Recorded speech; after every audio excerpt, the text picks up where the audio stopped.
Et je vous retrouve pour une nouvelle vidéo toute particulière, vous l'avez deviné au vu du titre je pense. Je vais vous présenter mes 3 livres préférés de tous les temps, depuis l'âge de 4-5 ans jusqu'à aujourd'hui. Donc ça fait une carrière de lectrice assez conséquente, ça rend ce classement d'autant plus audacieux. Alors évidemment pour ce top, ça va être flexible.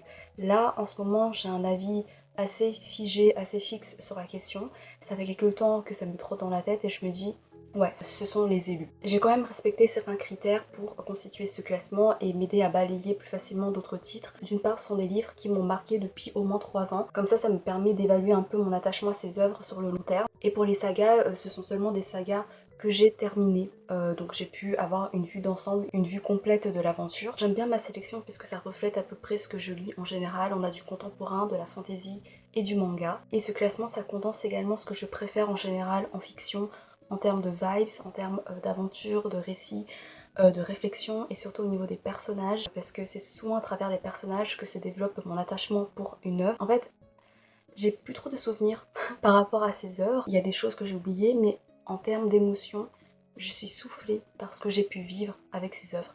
Je suis reconnaissante, je suis honorée d'avoir rencontré ces personnages et je me dis mais waouh, en fait ce que j'ai vécu, ça transcende la fiction. Et ça rend tellement poreux cette frontière entre la réalité et la fiction parce que j'ai l'impression de vraiment connaître les personnages, d'avoir partagé un bout de ma vie avec eux, même ne serait-ce que pour quelques jours, le temps de la lecture. Mais ça s'est ancré en moi comme de véritables rencontres et je trouve ça ouf. C'est pour vous dire à quel point ces œuvres sont importantes, sont centrales dans ma vie. Et d'un côté, j'espère que ce classement sera pas définitif parce que ça voudra dire que j'aurai vécu des expériences aussi étourdissantes, aussi ébouriffantes que les aventures que je vais vous présenter. Et voilà, sans plus tarder, on se lance dans la vidéo qui peut s'avérer assez longue parce que là on va parler de mastodonte, de la passion, de ma passion. Donc je vais essayer de pas trop divaguer, de rester quand même concise, mais je vous promets rien.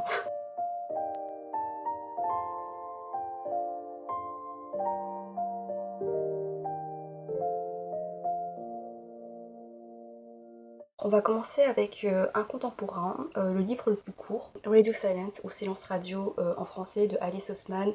Ici sa version anglaise, mais sinon c'est publié chez Nathan en français. Rien que cet exemplaire, rien que de voir cet exemplaire, je suis prise d'une certaine tendresse parce que cet exemplaire contient des souvenirs impérissables, irremplaçables en termes d'expérience de lecture. Il contient mes larmes aussi, il contient tout mon amour pour les personnages, ce lien que je ressens, cette alchimie que je ressens avec la plume d'Alice Oseman, notamment en termes de portraits de certains thèmes comme notamment l'introversion, on va y revenir. Je me rappelle que dans mon top de mes meilleures lectures de 2022, je crois que j'avais mis ce livre à la 2e place pour mettre à la 1re place Une vie comme les autres de Anya Yanagihara. C'est juste qu'Une vie comme les autres, ça peut pas être l'un de mes livres préférés puisque c'est trop noir. C'est sans espoir, ça m'a traumatisée. Et même si j'en garde un souvenir très particulier et quand même assez précieux, mais j'ai besoin de lumière dans ce classement, dans ma vie, et Radio Silence, c'est la lumière dans ma vie. Parce qu'avec ce roman, j'ai enfin trouvé mon comfort book, ma safe place littéraire. J'ai vraiment ressenti cette émotion-là. Alors je vais pas en parler de manière expansive et approfondie ici, parce que j'aurai pas trop le temps, mais si vous voulez, j'ai fait une vidéo coup de cœur sur Radio Silence, où j'ai vraiment essayé d'être construite et convaincante pour délivrer ma passion, mon amour pour ce roman. C'est mal cadré, je crois, l'audio il est pas ouf, mais c'est fait avec le cœur, c'est fait avec une passion intense, pure et dure. Mais l'essentiel ici, c'est de montrer comment ça m'a marqué, même si je me souviens pas de tout. Concernant l'histoire, on va suivre Frances, qui est une jeune étudiante qui est brillante, c'est considéré un peu comme une intello, et elle sent notamment qu'on la réduit un peu à cette image alors qu'elle a d'autres centres d'intérêt qu'elle n'arrive pas vraiment à assumer parce qu'elle a peur que ça dégrade cette image qu'on a d'elle. Elle veut se sentir acceptée par les autres, donc elle va se conformer un peu à leurs attentes puisque c'est un peu le chemin le plus simple mais également le plus étriqué, parce que notamment elle a peur de les décevoir si elle révèle la vraie elle, celle avec ses centres d'intérêt et tout. Et parmi ses centres d'intérêt, elle aime beaucoup écouter un podcast qui se révèle être tenu par un élève de son école, Aled, qui est d'ailleurs l'un des amis de Charlie dans Heartstopper, qui a l'air assez discret, assez réservé, assez distant des autres, mais dont la créativité, la richesse intérieure transparaissent à travers ce podcast-là, et va éclore entre eux une amitié, une profonde amitié, où ils vont s'emboîter facilement, sauf qu'il y aura des pressions extérieures qui vont s'ajouter, des pressions sociales, des pressions familiales, des pressions scolaires. Et notamment, Aled, lui, il a un lourd passif familial et on va déterrer quelques secrets de famille, donc ça va rajouter une touche assez dramatique. Quand je lisais ce roman, ça opéré en moi comme une thérapie personnelle parce que je me suis énormément reconnue en Frances et également Aled. En fait, j'avais l'impression que l'autrice prenait des parts de moi, des bouts de moi, pour les infuser dans ce roman, pour construire les personnages. J'ai l'impression qu'elle avait gratté au fond de moi, dans ce que je suis réellement, pour en créer un roman.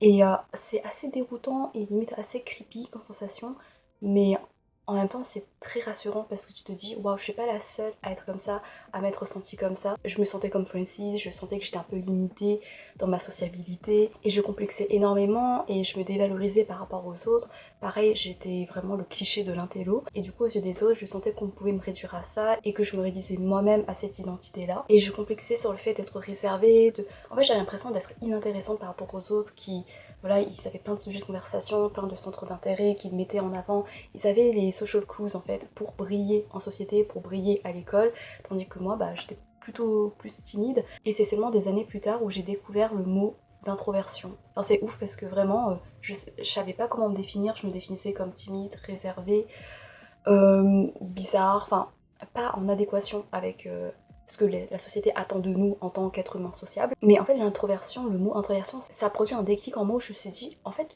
c'est pas un défaut d'être comme ça, c'est juste un aspect de ma personnalité et que j'avais également mon propre charme à travers cette introversion parce que en fait quand je rencontre les bonnes personnes, et ben, j'arrive à m'épanouir, j'arrive à laisser libre cours à ma passion, à ma véritable personnalité, à être 100% naturelle.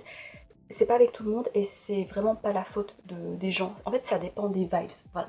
C'est pareil avec Frances. En fait, Frances, elle a du mal à communiquer avec les gens parce que parfois ça passe pas, parce que je sais pas. En fait, parfois il y a plein de choses aléatoires qui parasitent la connexion que tu peux avoir avec les gens et ça dépend pas forcément de la personne. La personne, elle peut être foncièrement gentille et super attentionnée et super bienveillante, mais si ça passe pas, ça passe pas. Après, parfois il y a des gens avec qui ça passe pas parce que c'est un peu leur faute, parce que ils te reprochent de pas assez parler, ils disent que t'es chiant et tout, enfin bref, voilà. Hein, je pense qu'en tant qu'introverti, on a déjà reçu ce genre de remarques. Et là, voir à travers le personnage de Frances à quel point, même si c'est une introvertie, et même si elle a du mal à communiquer avec pas mal de gens, mais en fait, elle est débordante de créativité, elle est débordante d'intérêt, de personnalité, elle est authentique, elle est vive, et pareil pour Aled, ça fait du bien en fait et ça te réconforte et tu te dis il y a des gens qui te perçoivent comme ça en fait. Il y a des gens qui voient cette richesse en toi. Il faut juste trouver les bonnes personnes. Et quand tu trouves les bonnes personnes, t'arrives à te lâcher et c'est le bonheur. Voilà. Et c'est comme ça que fonctionne l'amitié entre Frances et Aled.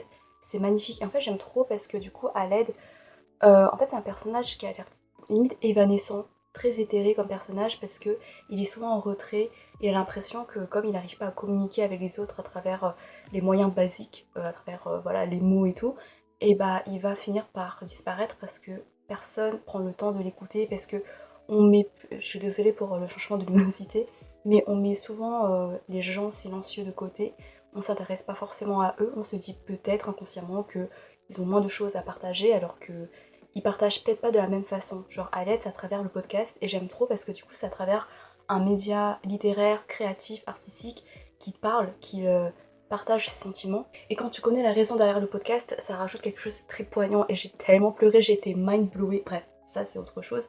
Mais juste, du coup, j'aime trop parce que Aled, il est touché parce que Francis adore son podcast, accorde de l'intérêt à ce qu'il dit dans son podcast. Et le fait qu'il y ait quelqu'un qui accède à ton véritable toi, à tes sentiments, à travers une de tes créations, je trouve qu'il y a un côté qui est tellement beau et qui est tellement puissant. Je sais pas si c'est comparable, mais c'est pareil pour moi quand je reçois des commentaires adorables concernant mes vidéos. Genre je me dis, il y a des gens qui ont pris le temps de m'écouter et d'apprécier et de mettre un commentaire ou juste de mettre un like ou juste de regarder jusqu'à la fin. Je me dis c'est ouf, c'est-à-dire que j'ai réussi à partager quelque chose d'authentique, quelque chose qui est très précieux pour moi à des gens et que ça a été bien réceptionné quoi. Voilà, donc je trouve que ça crée un lien incroyable et c'est pareil pour Aled et Francis. Et voilà, d'une part j'étais bouleversée par ce livre parce que je suis énormément reconnue en Aled et Francis et que sont mes modèles également, sont mes inspirations, mais également pour la relation qui est mise en avant, donc l'amitié.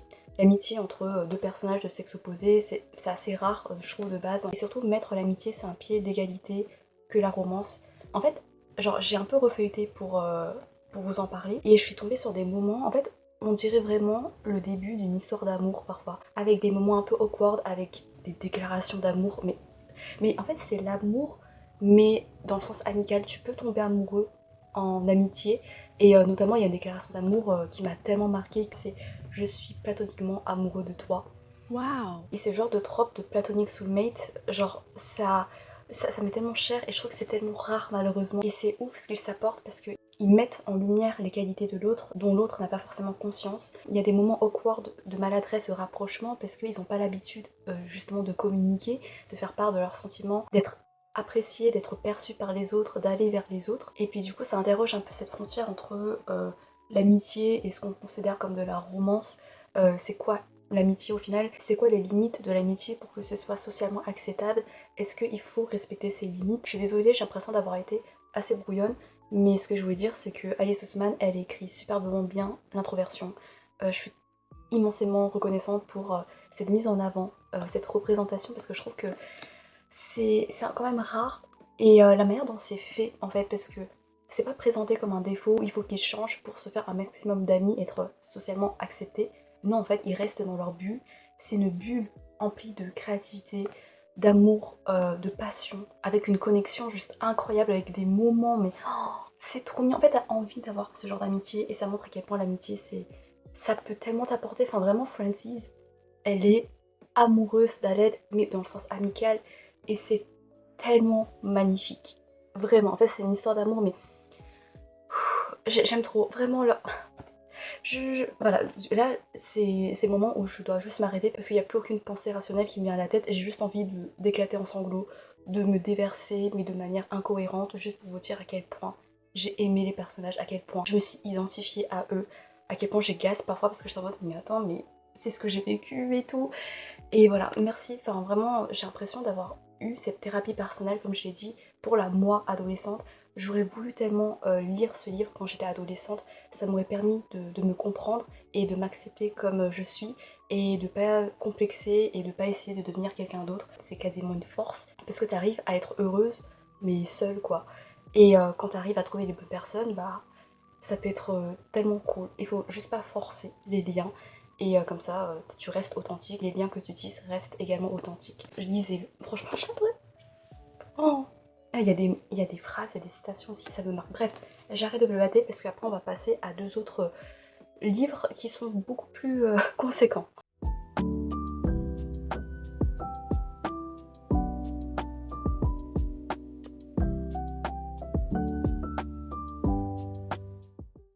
Alors, je vais vous présenter une saga chinoise, une fantasy d'Anne Mei. D'Anne Mei sont les romans boys love. Jusqu'à maintenant, je crois que j'ai jamais ressenti autant d'émotions durant la lecture d'une saga.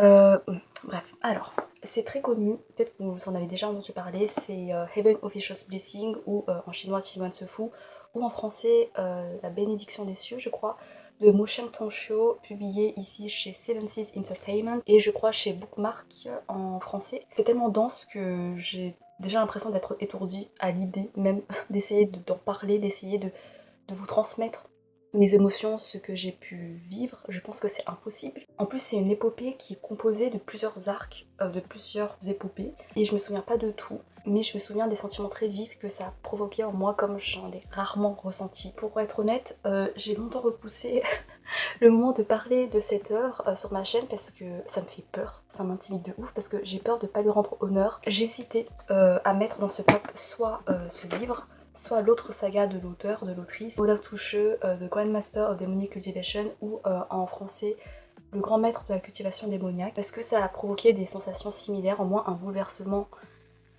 indéfinissable. Enfin, vraiment, l'histoire m'a bluffé. En fait, j'ai commencé par ce livre, et ensuite j'ai lu ce livre, et j'avais l'impression que ce livre était encore mieux que celui-là, était plus abouti peut-être, déjà parce que c'est plus long. Maintenant que je m'y repenche, je sais pas lequel je préfère en fait. En fait, il y a des trucs que je préfère ici plutôt qu'ici, notamment en termes de romance, parce que du coup, comme je vous l'ai dit, ce sont des Dan-mei, donc des boys love. Là, il y a des côtés très red flag. Enfin, vraiment, il y a des trucs qui me dégoûtent. Alors que là, c'est purement green flag. Mais sinon, en termes des autres aspects, des autres charmes, des autres personnages, je saurais pas départager. Mais j'aimerais quand même parler de celui-là parce que le souvenir est plus prégnant. Mais est-ce que c'est parce que je l'ai lu plus tard que celui-là, donc c'est forcément plus récent, je sais pas. Mais bon, On va se concentrer d'abord sur ce roman-là, enfin sur cette longue saga. On est dans un monde où il y a des humains qui peuvent devenir des dieux, qui peuvent avoir une ascension à leur mort, si dans leur vie humaine ils ont été méritants, ils ont été très nobles.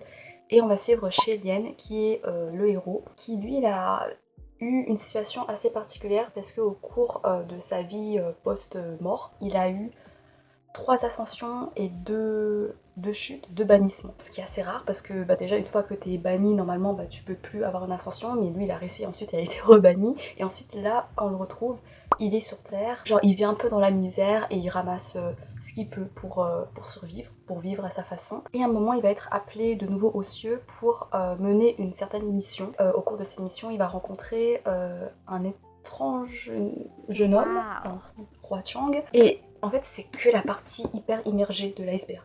Vraiment. Après il va y avoir d'autres missions, après eux évidemment ils vont se rapprocher. Roi Chang c'est pas n'importe qui par rapport à Shellian, mais Shellian ne le sait pas vraiment. Roi Chang il a une dévotion sans limite infinie pour Shellian. Ça c'est juste genre les premiers chapitres, et après il se passe 1 milliard de choses. En fait, il y aura plusieurs arcs narratifs qui vont se succéder avec plusieurs enquêtes qui rendent compte d'un lore qui est ahurissant. Et en fait, peut-être que ça va être assez difficile pour les gens de s'immerger dedans. Je crois que normalement, à la fin de chaque édition, française ou anglaise, il y a un récap avec les noms pour les gens qui ont du mal avec les noms chinois, avec les concepts aussi, parce qu'il y a beaucoup de détails. L'un des principaux freins, je pense, ça doit être la plume.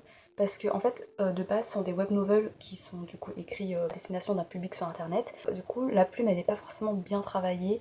Et quand c'est traduit en français, je trouve que ça rend encore plus compte de la pauvreté peut-être du vocabulaire. Je sais que ça a pas mal freiné des gens. Moi, j'ai lu en anglais avec une traduction non officielle parce que ça n'avait pas encore bénéficié d'une édition officielle en anglais. Et comme je suis pas forcément bilingue en anglais, du coup, le fait que ce soit parfois un peu trop familier, un peu trop cartoonesque au niveau des expressions, au niveau de la langue, ça m'avait pas trop dérangé.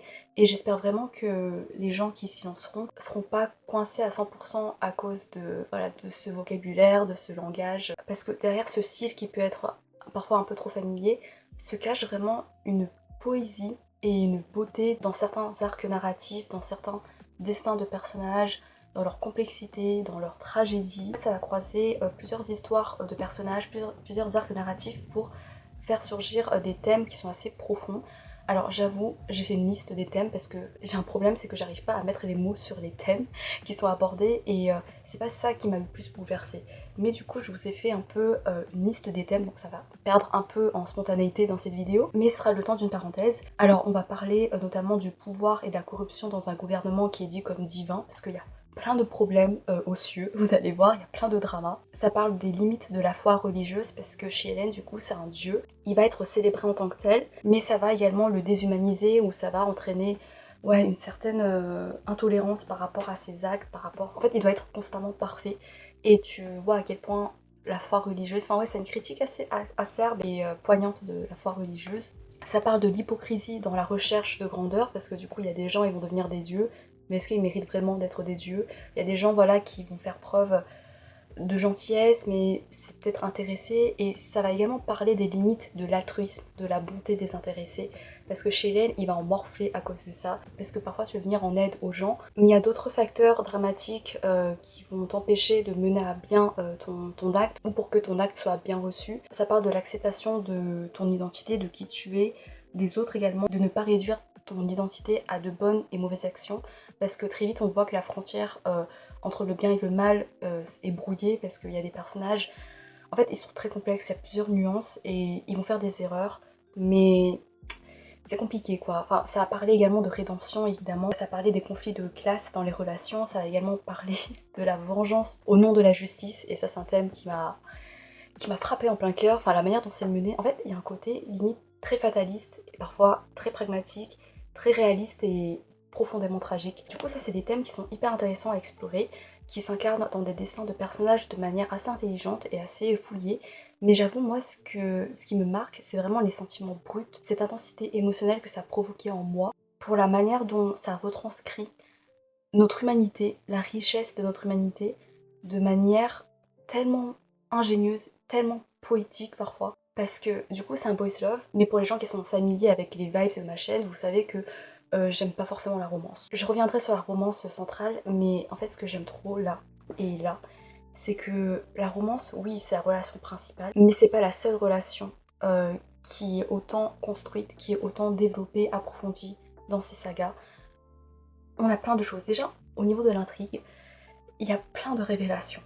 Et en fait, j'aime trop parce que du coup, j'ai relu ensuite un peu la saga à la lumière de ces révélations. Et en fait, tu vois des foreshadowing de malade. Et t'es en mode, mais oh, est-ce que l'autrice, elle a prévu tout ça du début à la fin? Et du coup, il y a des moments qui te paraissaient anodins et qui font mouche de manière particulière. Et du coup, je trouve que le récit est encore plus foisonnant d'ingéniosité. Et en fait, plus t'avances, au début c'est léger. Franchement, au début, tu passes un bon moment, mais sans plus.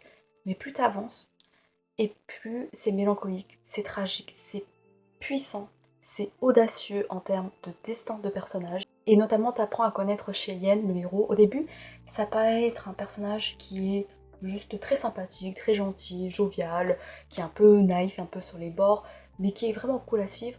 Et en fait, plus t'avances et plus tu t'apprends à connaître son histoire, il y a deux grands arcs de flashback autour de son passé qui sont passionnants parce que tu découvres quand il était humain, et ensuite, après son premier ou deuxième bannissement, je me rappelle plus, tu vois toute la misère qu'il a essuyée, tu vois toutes les souffrances. Et du coup, t'apprécies encore plus sa gentillesse. Parce que c'est un être qui a réussi à rester bon. Enfin, après, il y a eu des hauts et des bas, mais je vous laisserai voir. Mais à rester bon dans le présent, malgré ce qu'il a traversé.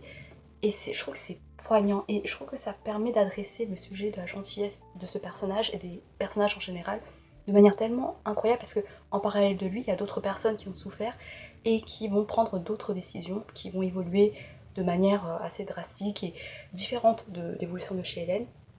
Et ça permet de nourrir ses réflexions autour, ouais, face à la souffrance, face à la perte de foi, face à l'injustice du monde, de la manière dont les gens te traitent.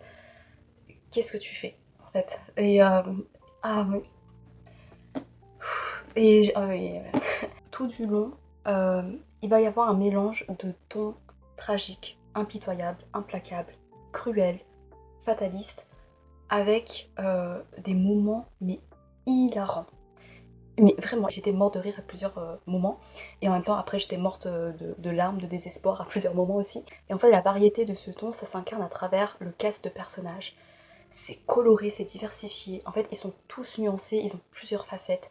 Et ils sont tellement intéressants et ils sont attachants à leur façon. Pourquoi je commence par lui? Je voulais dire t'as Pei-Ming qui est le sexiste de service, et je sais pas pourquoi je commence par lui parce que je parlais des gens qui sont trop drôles et tout, mais lui c'est vraiment le clown. En fait j'aime trop parce que c'est le sexiste, mais du coup il est tourné en ridicule et il est pathétique.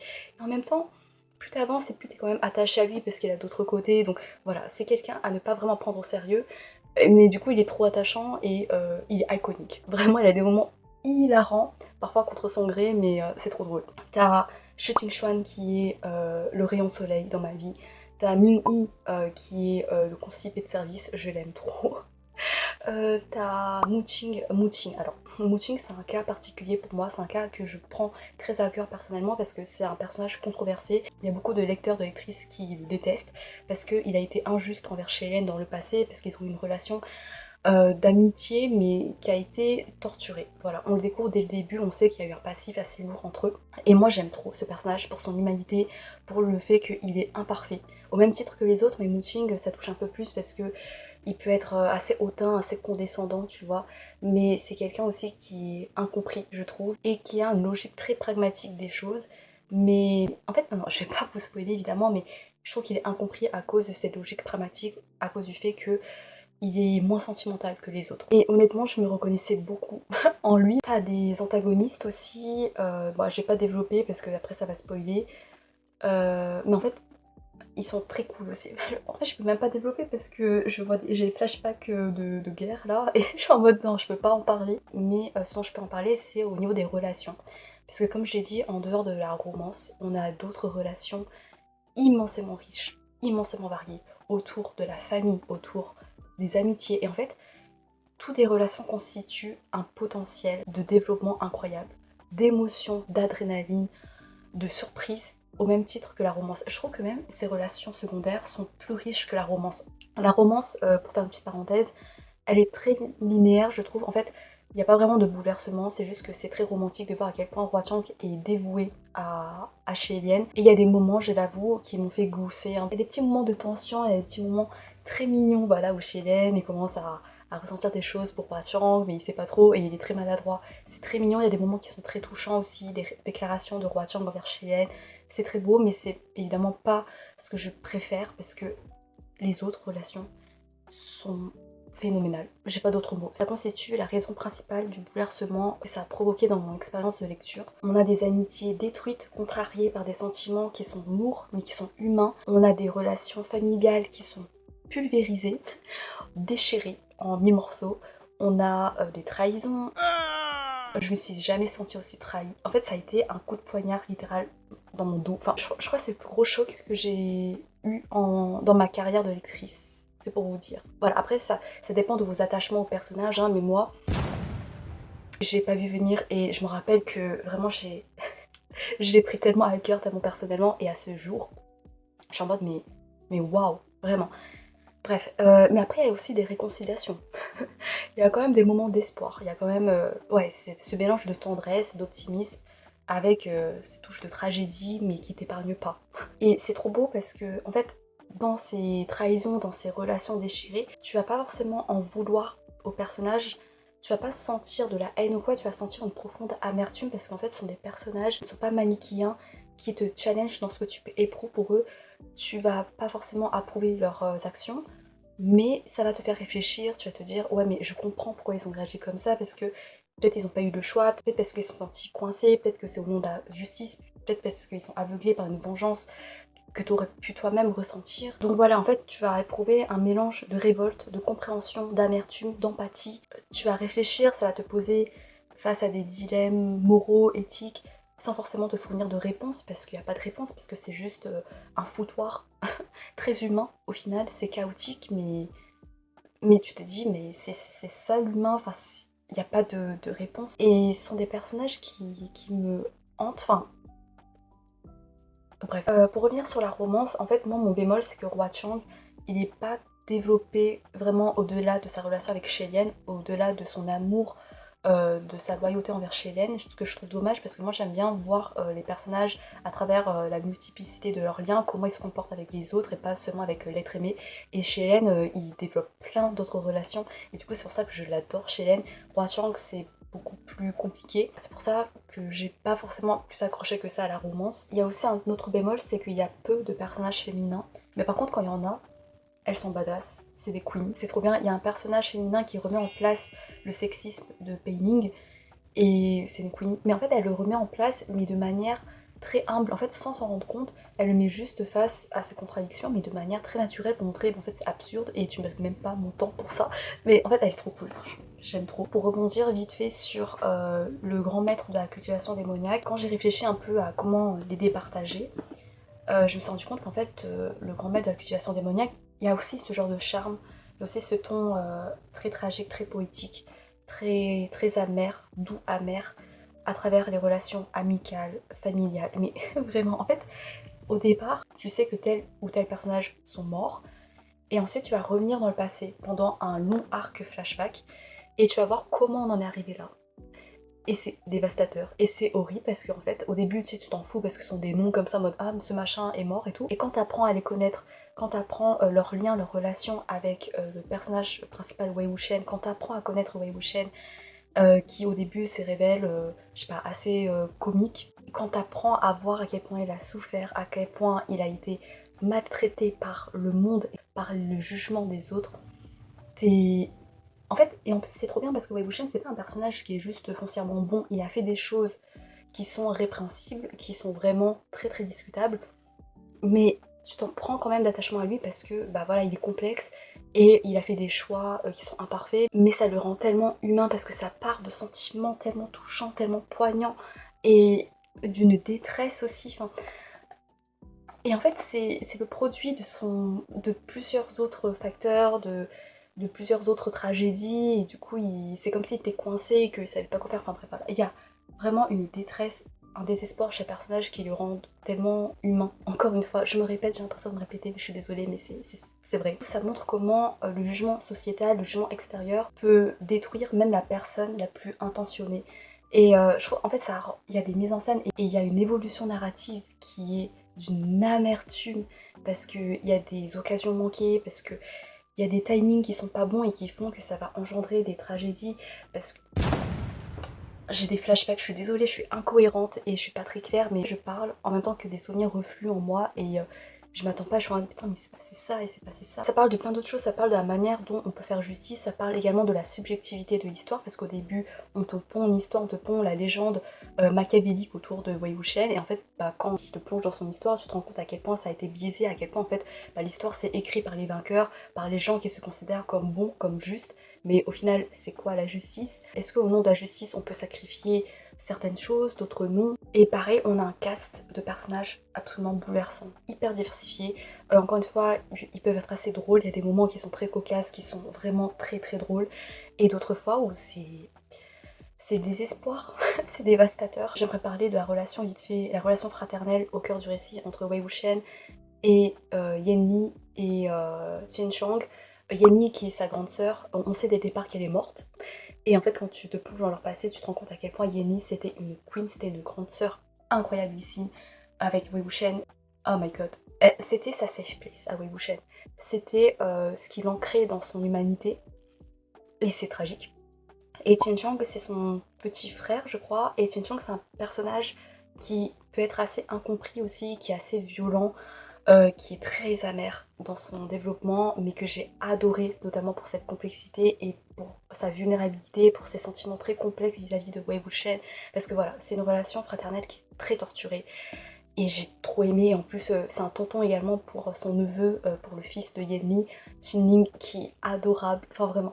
Enfin il y a plein de choses à dire au niveau des relations familiales, c'est tellement bien développé et il y a leur lot également de nuances, de tendresse, de richesse, de moments tellement marquants. Du coup t'as des personnages qui sont torturés, qui sont morts, qui sont disparus, mais t'as également un jeune cast de personnages qui incarne un peu la future génération, peut-être la génération qui va réussir à être plus juste que l'ancienne, qui apporte une lumière, une fraîcheur, mais tellement bienvenue et tellement précieuse. Et t'as des arcs narratifs, mais vraiment l'arc Yi City.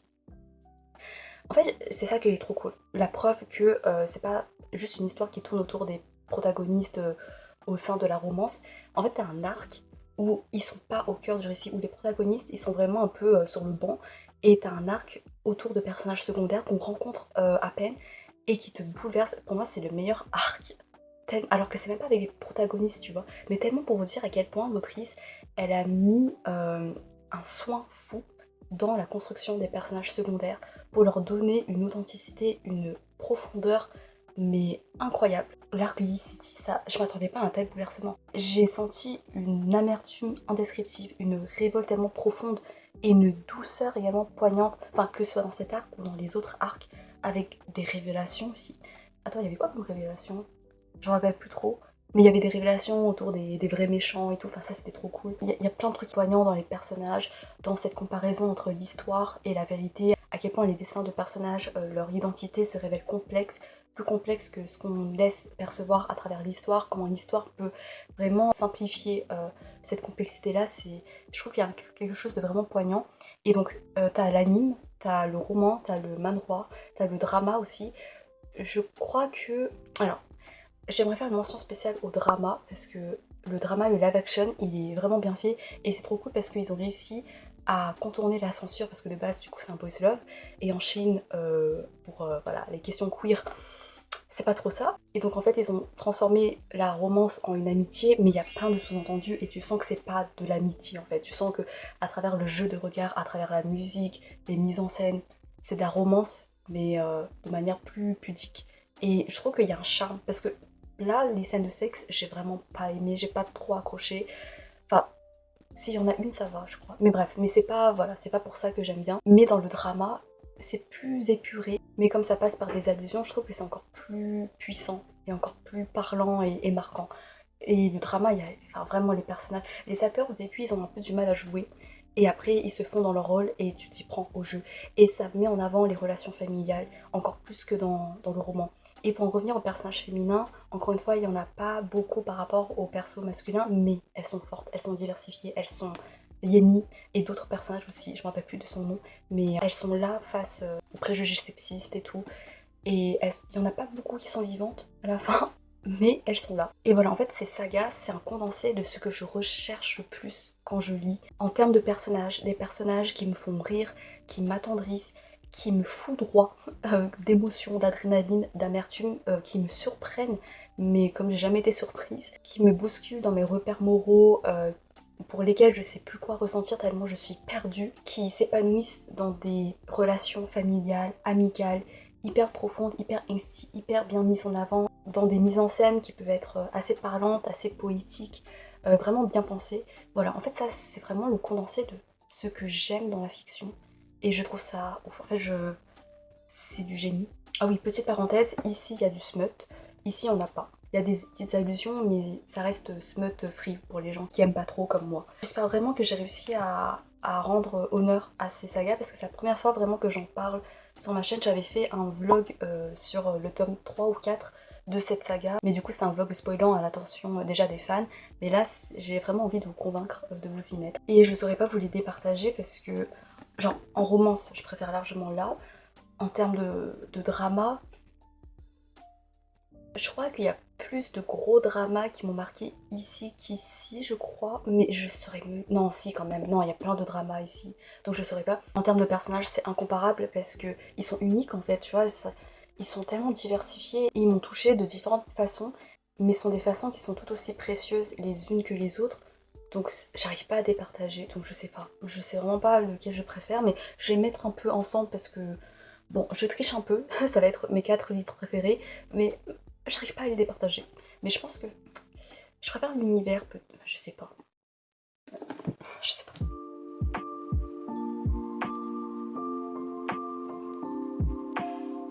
修行編って何？そんなもんに突入するのお前たち。大変だね。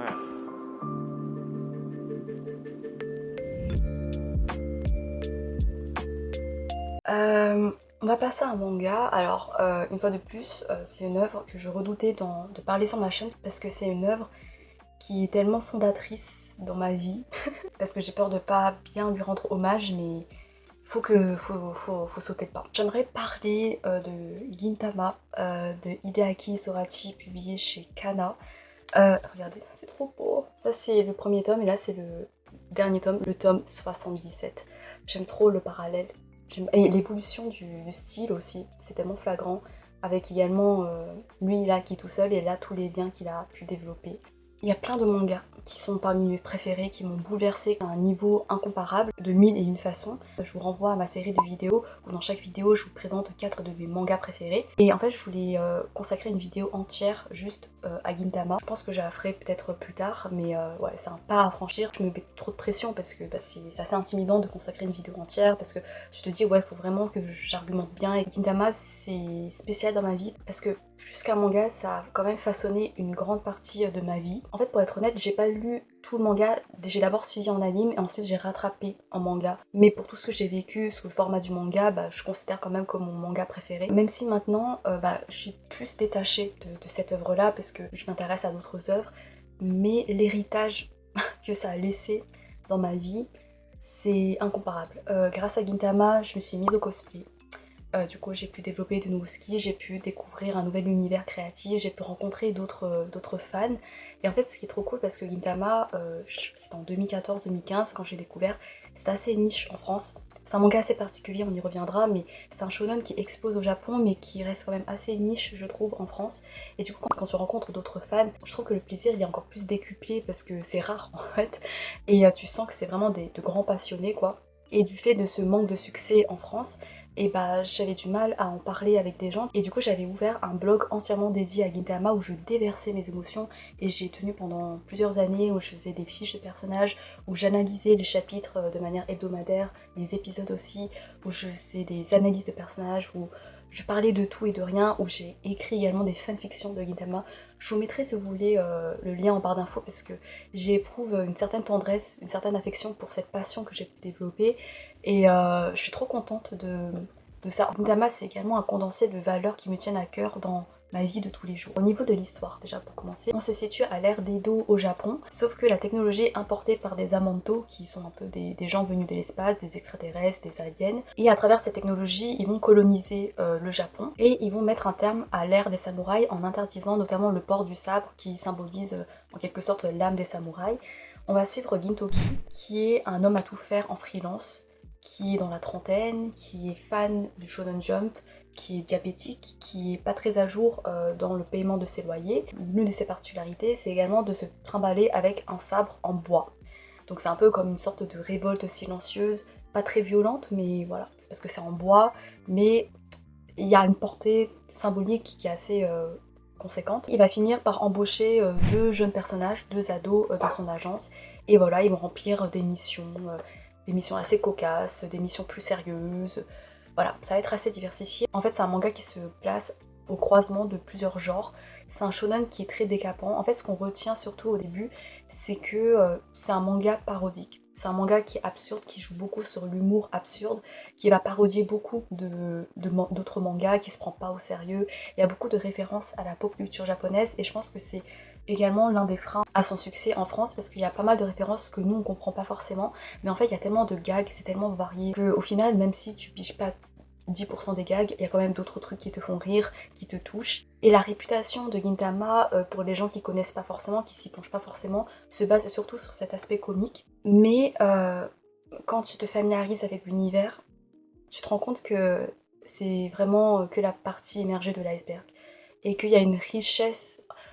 Le nombre de fois où j'ai parlé de richesse ici, mais je suis désolée si les œuvres de ce classement sont tous riches, hein, mais parce qu'au début, t'as l'impression que l'intrigue elle est assez éclatée.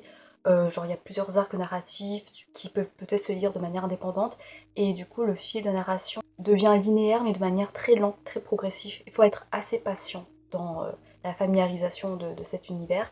Et en fait plus t'avances, et plus ça devient un peu plus sérieux parce que plus t'avances et plus tu découvres le passé de Gintoki. En fait Gintoki, c'est un héros de shonen assez particulier. Il est dans la trentaine, ça veut dire que ses rêves d'ado, voilà, sa fougue adolescente, c'est terminé.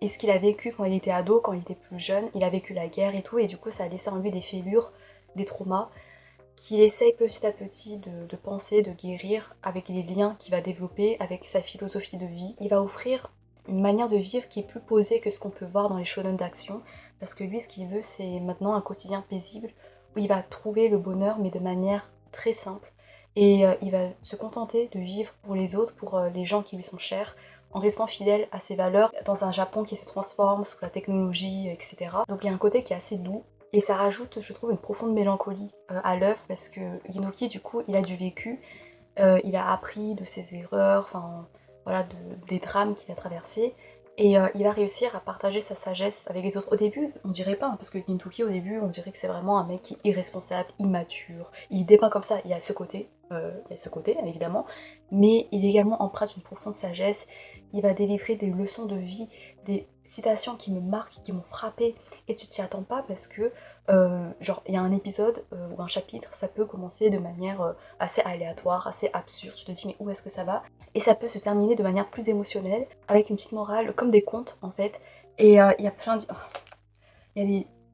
En fait c'est ça qui fait la richesse de Gintama, c'est que tu sais pas à quoi t'attendre et que parfois il y a des longs arcs, enfin des... En fait même les longs arcs, ça va pas être comme du One Piece, des arcs d'action ou quoi, ça va être des arcs assez concis et efficaces, et du coup ça c'est cool parce que tu perds pas de temps, t'as pas le temps de t'ennuyer, et t'as également des petites aventures, le temps d'un petit chapitre. Pour moi c'est ça qui fait la richesse de Gintama, c'est que il y a des petites histoires comme ça, qui sont tellement diversifiées, qui sont uniques, qui abordent plein de thèmes, tu sais pas vraiment à quoi t'attendre, tu sais pas si ça va se terminer de manière rigolote ou très émouvante. Du coup, ça constitue une palette en fait d'histoires qui a mille et une couleurs. En fait, je décris la rencontre avec Gintama comme la rencontre avec un ami. Au début, tu passes de bons moments, au début, voilà, tu partages des rires, des blagues, des moments assez légers, et plus tu apprends à le connaître, et plus cette personne, du coup, la Gintama, va se confier, va se montrer plus profond, plus vulnérable, plus mélancolique. Et naturellement, bah, tu vas t'attacher de manière plus émotionnelle à cette œuvre. Et c'est ce que tu ressens avec les personnages. Les personnages, ils ont mille et une nuances. Au début, ils sont très comiques, hein, ou alors voilà, t'as du mal à les prendre au sérieux. Et en fait, ils ont toutes et tous des histoires, mais tellement bien développées, tellement bien décrites avec leur potentiel de drame, d'amertume, des mélancolies, à commencer par Gintoki, mais également pour Shinpachi un peu moins, enfin le premier ado qui l'embauche, et Mikagura, enfin son histoire familiale et tout. Enfin, la vidéo est déjà interminable, du coup je vais parler très rapidement, mais je voulais juste faire mention spéciale au cast féminin dans Gintama parce que elles sont trop cool. Il y a plein de profils différents et Kagura c'est la meilleure héroïne de shonen pour moi, je l'aime trop. Elle a une lumière en elle, elle est trop drôle, elle est trop mignonne, elle est adorable, elle déborde d'une gentillesse à toute épreuve qui fait du bien par rapport notamment à son histoire, c'est bouleversant. Et t'as d'autres personnages aussi qui sont tellement fortes, qui montrent des forces de manière très variée de comment une femme peut être forte, peut être tellement belle à sa façon. Et ils vont développer entre eux des liens de fin de famille, d'amitié. Ça va être mis à l'épreuve dans des arcs où voilà, le passé de Gintoki va le rattraper et du coup il va rejeter un peu les autres parce qu'il a peur de souffrir, parce qu'il a peur d'échouer à les protéger. Mais du coup, les ados qu'il a embauchés et qu'il protège, bah, les ados vont le protéger à son tour. Et du coup, ça va être des fins de famille qui sont tellement bien faits, tellement bien ficelés parce que ça prend son temps pour mettre en avant peut-être les contradictions, mettre en avant les difficultés, les challenges, les épreuves, pour renforcer encore plus les liens. Et c'est d'autant plus beau que Gintoki, lui, il veut cultiver ses valeurs à son échelle. En fait, il a plus vraiment d'ambition, où il veut devenir le plus fort, machin et tout. Il veut juste préserver ses liens, être à leur hauteur. Pour moi, c'est une philosophie de vie qui m'apaise en fait. Genre c'est très terre à terre, c'est accessible, tu vois. Moi je suis pas quelqu'un qui est super ambitieuse dans la vie. Du coup, ce genre de philosophie, ça me réconforte parce que ça me montre un accès au bonheur qui est très accessible, que tu peux appliquer dans la vie de tous les jours, sans forcément devoir attendre d'atteindre un niveau social particulier pour prôner ce bonheur. Et cette ambiance de fin de famille, bah forcément, ça va s'étendre naturellement jusqu'à toi en tant que public, parce que t'as pris le temps de te familiariser avec les vibes de l'univers, dans leur quotidien, dans leurs moments assez loufoques, dans leurs moments plus de vulnérabilité, dans les moments plus contemplatifs. Et du coup, tu sens, t'as l'impression que tu fais partie de cette famille. Et évidemment, qui dit shonen en général dit également des moments d'action, et ça va gagner en intensité dans certains arcs. Il y a des combats, c'est des combats dignes des shonen les plus mémorables. Et en fait, il y a plein de gens, ça m'énerve.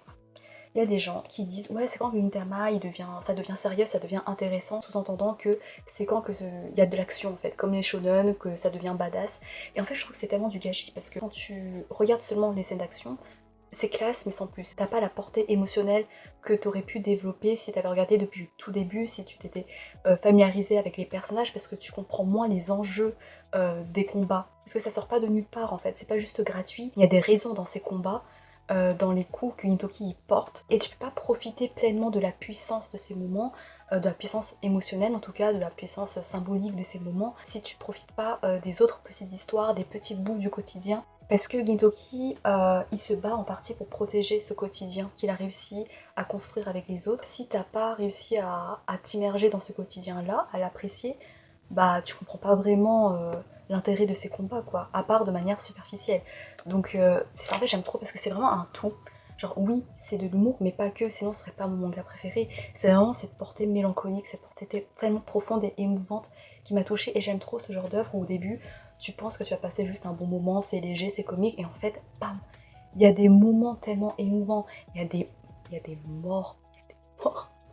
Il y a des destins de personnages, il y a de l'amertume, il y a des déchirements familiaux, il y a des réconciliations, mais des scènes tellement symboliques, enfin vraiment, il y a des chapitres pour lesquels j'ai écrit des articles où j'ai analysé en profondeur, où tellement ça m'a inspiré en fait. Je dis pas que je suis quelqu'un de toujours analytique, en fait ça dépend, il faut que je sois inspirée, et là ça m'inspirait tellement parce que c'était... J'ai vraiment senti une connexion, une alchimie avec cette œuvre, j'ai une sensibilité qui m'a permis d'apprécier cette œuvre à sa juste valeur et j'en suis tellement honorée, je suis trop contente. Et voilà, donc vraiment Gintama, il y a un charme très unique, c'est vraiment pas pour les fans les plus impatients parce que faut être patient, parce que l'histoire au début, tu sais pas, ça part dans tous les sens. C'est vraiment aléatoire, t'as l'impression. Mais plus t'avances et plus tu t'attaches aux personnages et plus tu te sens concerné par leur vécu, par leur évolution, leur combat, leur questionnement. Mais vraiment, mais il y a il y a des situations, des mises en scène, c'est tellement bien pensé. Enfin, vraiment,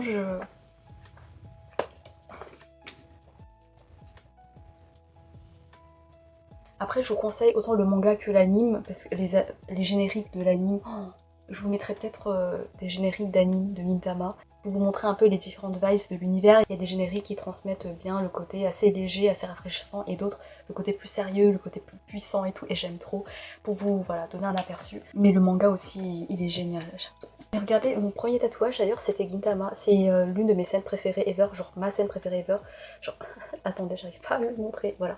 C'est très symbolique, c'est très poétique, c'est très parlant. Par la fin de famille constituée par les héros, et ça retranscrit également des valeurs qui me sont chères. Enfin bref, je vais pas développer.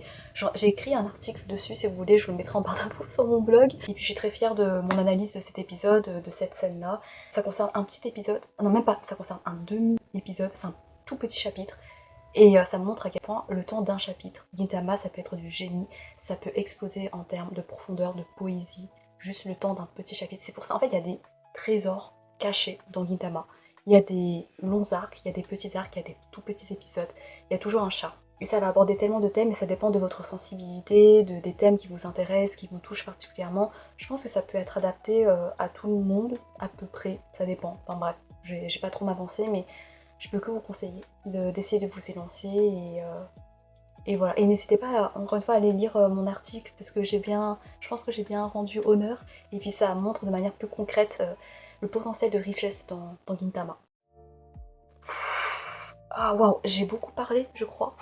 Mais waouh, je suis trop contente. J'ai enfin tourné cette vidéo, ça me trottait dans la tête et j'ai pu mettre en avant des œuvres, mais voilà, je pense que vous l'avez senti, du moins je l'espère, à quel point ils sont très particuliers dans ma vie de lectrice. Merci infiniment d'avoir regardé jusqu'à la fin. Est-ce que vous arrivez à faire un top, en tout cas à définir les 3 élus, les 4, allez, admettons les 5 élus de votre carrière de lecteur, de lectrice? Est-ce qu'il y a des œuvres qui vous marquent particulièrement, qui sont vraiment décisives dans votre expérience en tant que lecteur, que lectrice?